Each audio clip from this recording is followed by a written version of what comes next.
Where does Deshaun Watson wind up? Carson Wentz, we know, is going to get moved. Is it Chicago or Indianapolis? I think Joe Douglas, the general manager, is kind of waiting and seeing where some of these other quarterbacks go, and he's fielding phone calls. He's not aggressively making calls, but fielding calls to see maybe if they can move Sam Darnold. And if they do, I think Zach Wilson's the pick for the Jets at number 2. And if not, as I said, I think that the Jets will move out of 2, and Wilson will still wind up being that number 2 overall pick in this class. I agree with you. I've been saying for a while, I agree with you completely. He'll be number 2. The question is who winds up making the pick.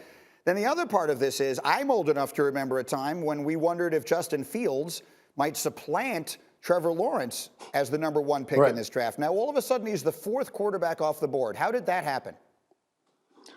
Well, you go back and you study games against Indiana, Northwestern, and then the college football playoff national championship game against Alabama. He completed around 52% of his throws with 5 interceptions in those games.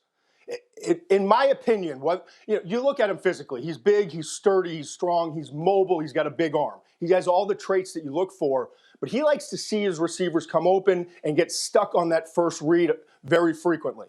So now you compare him with Trey Lance, and I have identical grades on the 2. Trey Lance didn't play the level of competition, didn't play as many games as Justin Fields, but I think he processes the game a little quicker in terms of going from his first read to his second and his third and seeing the entire field. So it won't surprise me if Fields is the 3rd quarterback off the board, but I think they're kind of bunched together in that 3rd tier of quarterbacks behind Lawrence, Wilson, and then the other 2.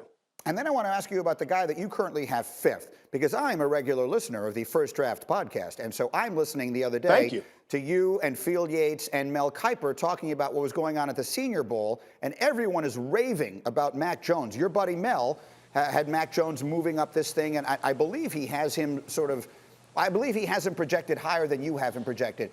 What do you see for Mac Jones as this process goes on? Right now you have him the 5th quarterback in the first round. Well, I think what's going to happen is Mac Jones is going to benefit from the fact that these 4 quarterbacks are going to come off the board quickly.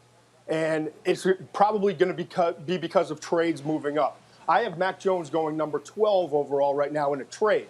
I had Chicago moving up to 12 and supplanting San Francisco moving back to 20. We have to see where Carson Wentz goes. Does he go to Chicago or does he go to Indianapolis? Those are 2 teams I continue to hear. And then one of those 2 teams could be, musical chairs without a chair and may need to move up into that top 15 range to go get the quarterback. We also don't know about Jimmy Garoppolo. Is he going to be a 49er? So there's so many pieces in this pre-draft process that have to fall for us to figure out where the quarterbacks wind up going. But I think Mac Jones is going to be the 5th quarterback and somewhere in that 10 to 25 range in this year's draft.